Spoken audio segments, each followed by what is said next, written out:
কেমন আছো এই ঠান্ডায় তোমরা?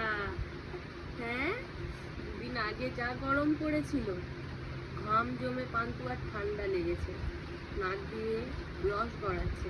আর এখন যা বৃষ্টি শুরু হয়েছে আর ঠান্ডাটা আরো বেড়েছে। এদিকে আমারও নাক দিয়ে রস বেড়াচ্ছে, আর এদিকে পান্তু আরো নাক দিয়ে রস বেড়াচ্ছে। আকাশটা মনে হয় গিরগিটি হতে চাইছে, দুদিন ছাড়াই রং বদলাচ্ছে। বলো মাম্মা। তোমরা সবাই ভালো থেকো ঠান্ডাতে। আমার তো ঠান্ডা লেগেছে,